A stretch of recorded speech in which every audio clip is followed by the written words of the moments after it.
Picture this. You're standing in the torchlit chamber of a Maya palace in Palenque, 652 AD, where a 13-year-old princess sits motionless, as jade ornaments are woven into her hair. Her name is Itzayana, and tomorrow she will marry a king she's never met. A warrior 3 times her age, whose previous wives have all died under mysterious circumstances.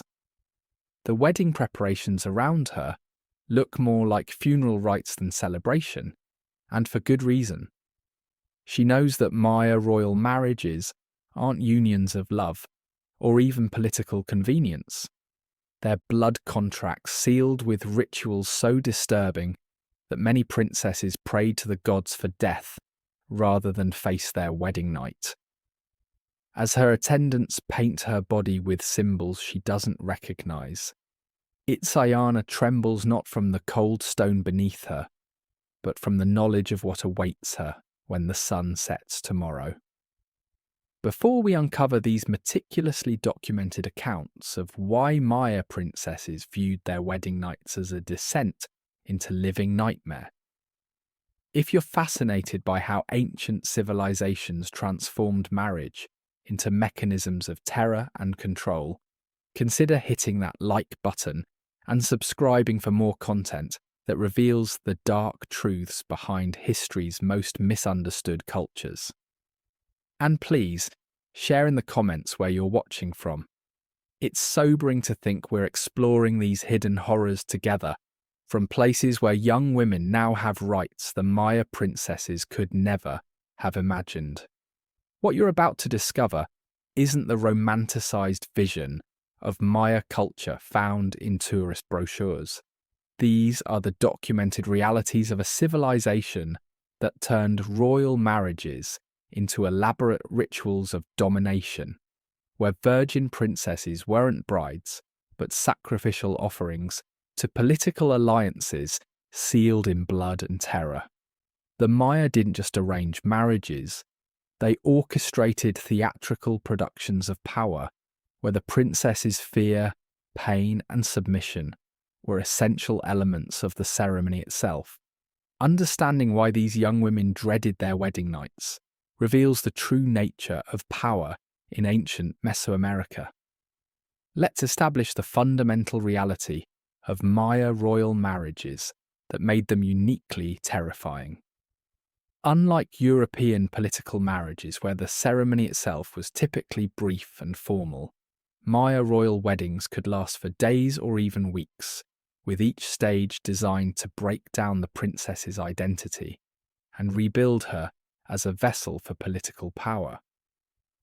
The process began months before the actual wedding, when the chosen princess would be isolated from her family and subjected to preparation rituals that were psychologically and physically devastating. The selection process itself was a form of torture. Maya kings didn't simply choose wives, they demanded tribute brides from conquered territories or allied states.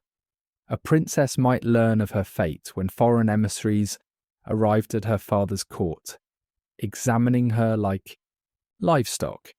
They would check her teeth, measure her hips for childbearing potential, and even examine her hymen to verify virginity. This inspection happened publicly, often in throne rooms filled with nobles, establishing from the start that her body was political property to be evaluated and traded. The age disparities in these marriages added another layer of horror. Maya princesses were typically married between the ages of 12 and 15, when they were considered to have reached reproductive maturity. Their husbands were often decades older, established kings who had already buried multiple wives. The genealogical records from Copan show one king who married 6 princesses over his lifetime, each wedding occurring shortly after the previous wife's death. These weren't coincidences. Maya royal wives had remarkably short lifespans, and princesses knew they were entering relationships where their predecessors had died young under suspicious circumstances. But age and mortality statistics don't capture the specific terror of Maya royal wedding nights. The Maya believed that royal blood carried divine essence that needed to be activated through ritual bloodletting. On her wedding night, a princess wouldn't just lose her virginity, she would undergo ceremonial bloodletting that involved piercing her tongue, earlobes and genitals with stingray spines or obsidian blades. This wasn't symbolic. The blood was collected on bark paper and burned as offering to the gods. The princess had to remain conscious and participatory throughout, as fainting or resistance would invalidate the ritual and bring shame upon both kingdoms. The hallucinogenic aspects of Maya wedding ceremonies intensified the nightmare. Princesses were given powerful psychotropic substances, compounds derived from morning glory seeds, peyote, and toxic toad secretions, that induced visions while heightening physical sensations. Modern analysis of residues found in ceremonial vessels confirms these substances were carefully calibrated to create states of consciousness where pain and pleasure became indistinguishable, where reality dissolved into horrifying visions that the Maya interpreted as divine communication. The princess experienced her wedding night not just as physical violation, but as a journey through supernatural realms where she might encounter gods, demons, and the spirits of her husband's dead wives. The political implications of these marriages meant that princesses carried the fate of their entire kingdoms into the wedding chamber. A princess who failed to please her new husband, who couldn't endure the bloodletting rituals, or who didn't conceive quickly enough, might trigger war between kingdoms. The pressure was crushing. These young girls knew that their performance on their wedding night could result in their family's execution, their city's destruction, their entire culture's annihilation. They weren't just brides but hostages whose bodies served as peace treaties written in flesh and fear. The architectural design of Maya wedding chambers reveals how these spaces were constructed specifically to amplify terror.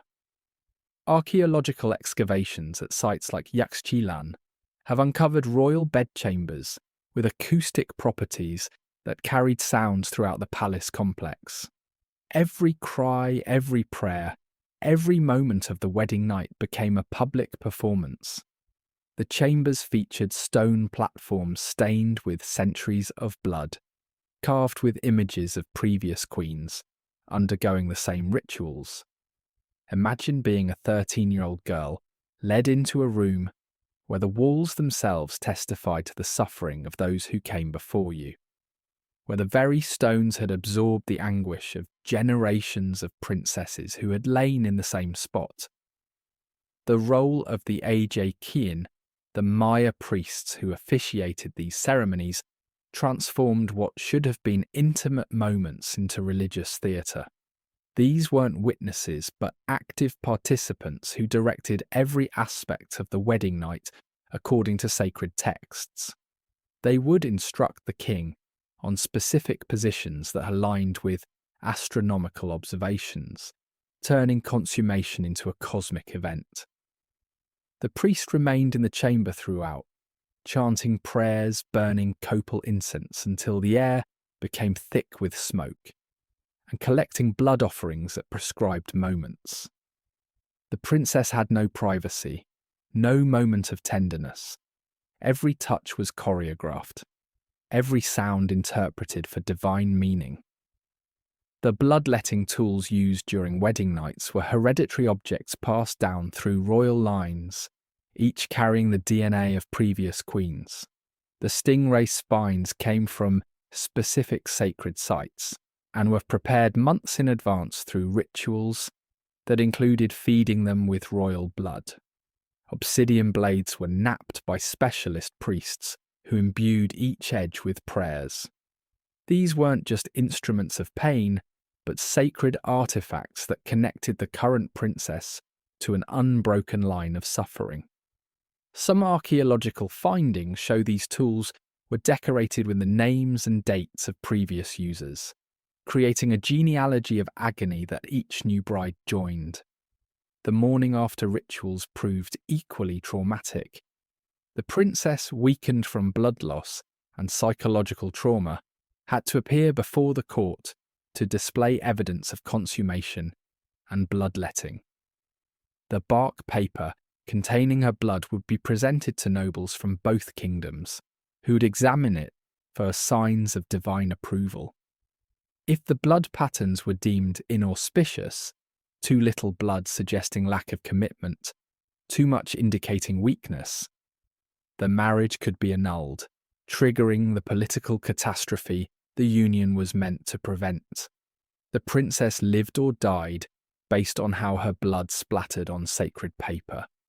The pregnancy expectations that followed the wedding night created another form of prolonged torture. Maya royal couples were expected to conceive immediately, with the princess's menstrual cycles becoming matters of state scrutiny. Court astronomers tracked her periods against celestial movements, determining auspicious times for conception attempts. If menstruation occurred, indicating failure to conceive, she would undergo intensified bloodletting rituals to purify her womb.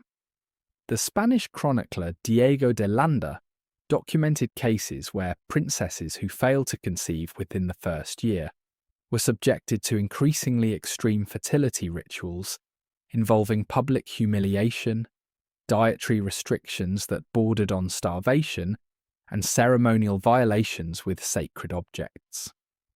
The isolation tactics used to break princesses psychologically began immediately after betrothal. They were removed from their families and placed in guarded chambers where they underwent purification, a process that stripped away their personal identity. Their childhood names were forbidden, their familiar foods replaced with ritual diets, their native dialects suppressed in favour of their future husband's language. Attendants who showed them kindness were executed for interfering with the transformation process. By the time the wedding night arrived, many princesses had already been psychologically shattered, making resistance impossible. The competitive dynamics between co-wives added another dimension of horror. Maya kings practiced polygamy, but wives were ranked in strict hierarchies based on their bloodline, their fertility, and their performance in ritual contexts.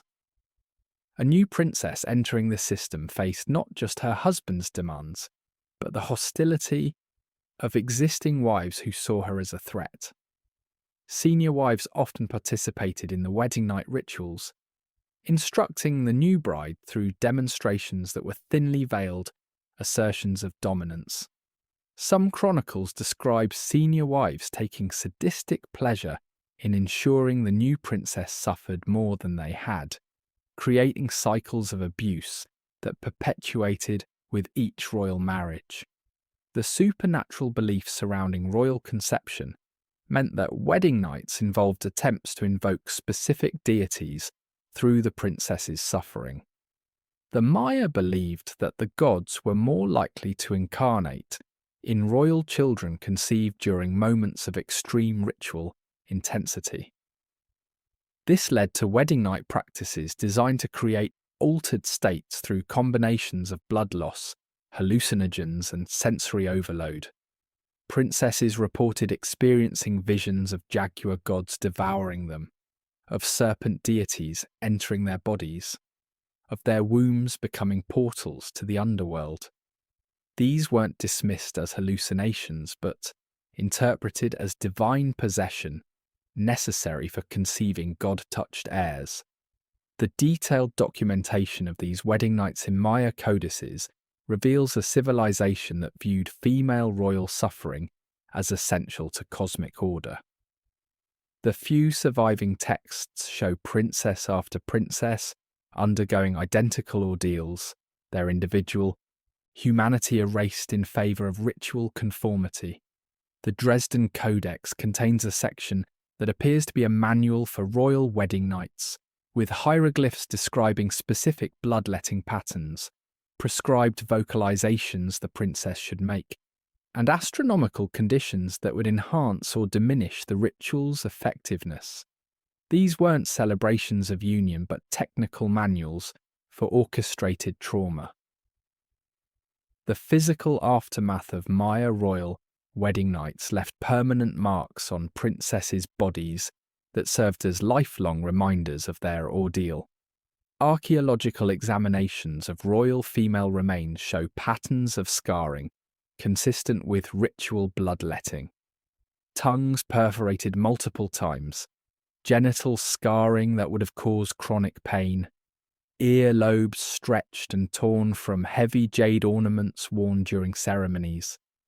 These weren't just one-night ordeals, but the beginning of lives defined by ritualized suffering. Every royal ceremony thereafter required the queen to perform bloodletting, each time reopening wounds that never fully healed, creating scar tissue upon scar tissue until their bodies became maps of accumulated trauma.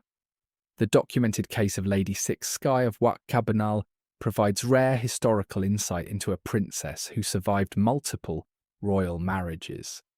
Hieroglyphic texts record that she was first married at age 13 to a king of Dos Pilas, survived his death 5 years later, and was then remarried to his enemy as part of a peace treaty. The inscriptions note that during her second wedding ceremony, she was required to bloodlet from the same locations as her first wedding, but the scar tissue made the process so prolonged that the ceremony had to be extended over 3 nights. The texts coldly describe how priests had to cut deeper to draw sufficient blood, how her cries disturbed palace birds, how she fainted repeatedly but was revived with stimulants to continue the ritual. The political failures that could result from wedding night catastrophes triggered conflicts that devastated entire regions. When Princess Ixmutal of Tikal failed to conceive after her marriage to the king of Calakmul, the alliance between these superpowers collapsed. The subsequent war lasted generations and contributed to the classic Maya collapse. But the human cost began with one terrified 15-year-old girl who couldn't produce an heir quickly enough. The psychological pressure these princesses endured, knowing their bodies were the only things preventing regional warfare, created levels of stress that modern psychologists recognize would have caused severe trauma disorders. The grooming process for princesses began in early childhood, creating entire lives oriented towards surviving eventual wedding nights. Noble families with daughters practiced bloodletting on young girls to build pain tolerance. 6-year-olds had their earlobes pierced with progressively larger jade plugs. 8-year-olds began fasting regimens to prepare for ritual starvation. By 10, they were practicing with blunted stingray spines, learning to pierce their own tongues without flinching. This systematic desensitization meant that by their wedding nights, these girls had already endured years of preparatory trauma. They weren't just victims of singular events, but products of cultures that viewed female suffering as necessary royal training. The resistance strategies some princesses attempted reveal desperation that transcended cultural conditioning. Spanish colonial records mention Maya princesses who tried to destroy their own beauty to avoid selection, scarring their faces, breaking their own teeth, even blinding themselves. Others attempted escape, though fleeing meant condemning their families to execution. The most heartbreaking accounts describe princesses who formed suicide pacts with their attendants, choosing death over the wedding chamber. These weren't acts of cowardice, but rational responses to institutionalized horror that offered no alternatives. The medicinal knowledge that developed around managing wedding night trauma created a disturbing medical specialty. Palace healers became experts in keeping princesses alive through extreme blood loss, developing herbal compounds that clotted wounds while maintaining consciousness. They created salves for treating ritual scarring, tonics for managing chronic pain, and psychological preparations meant to induce dissociation during ceremonies. This medical knowledge, preserved in colonial-era translations of Maya texts, reveals a civilization that had perfected the science of sustaining human suffering just below the threshold of death. The intergenerational trauma passed from queens to princesses created cycles of normalized abuse. Surviving queens, rather than protecting younger princesses, often became enforcers of the very systems that had tortured them. They would train their daughters or young relatives in endurance techniques, sharing wisdom about how to survive wedding nights. This created cultures within royal women's quarters where trauma bonding replaced healthier relationships. Older women would compete over whose wedding night had been worse, whose bloodletting had pleased the gods more, whose suffering had produced stronger heirs. The victims became perpetrators, ensuring each generation of princesses faced ordeals at least as severe as their predecessors. The collapse of the classic Maya civilization can be partially traced to the unsustainability of these royal practices. As kingdoms demanded ever more extreme demonstrations of divine favour, wedding night rituals became increasingly survivable. The death rates among young queens created succession crises. The psychological damage to royal bloodlines produced unstable rulers. The economic cost of elaborate wedding ceremonies drained treasuries. What had begun as demonstrations of divine kingship became displays of decadence that undermined the very legitimacy they were meant to establish. The last recorded royal Maya wedding in the traditional style occurred in 909 AD at Tonina, ending with the young queen's death during the bloodletting ceremony and triggering the final abandonment of the city. The Spanish conquest encountered remnants of these wedding traditions, though much diminished from their classic period extremes. Catholic priests wrote horrified accounts of indigenous marriage ceremonies that still included bloodletting and hallucinogens, though the full royal rituals had largely disappeared with the collapse of divine kingship. The Spanish suppression of these practices was one of the few aspects of colonization that some indigenous women privately welcomed, though they could never publicly acknowledge preferring Christian marriage to ancestral traditions. Modern Maya communities retain cultural memories of these practices in folklore and cautionary tales. Stories of weeping brides transformed into birds to escape their wedding nights, of princesses whose blood became rivers, of queens who return as spirits to warn young women about marriage. These narratives preserve trauma in metaphorical form. Contemporary Maya women's rights activists point to this history when challenging ongoing gender-based violence, drawing direct lines from ancient royal chambers to modern domestic abuse. As we conclude this exploration of why Maya princesses feared their wedding nights, we must confront what these practices reveal about the relationship between civilization and cruelty. The Maya created architectural marvels, sophisticated mathematics, and beautiful art while simultaneously perfecting systems for ritualizing female suffering. These weren't contradictions but two faces of the same culture, one that pursued extremes in all endeavours, whether architectural or anatomical. The princesses who trembled before their wedding nights weren't victims of primitive barbarism, but of advanced civilizations that had rationalized torture into religious necessity. Their fear was justified, their suffering real, their stories essential to understanding how political power has always been written on women's bodies. In remembering them, we honour not just their pain but their humanity, something their own cultures systematically denied them in the pursuit of divine kingship and cosmic order.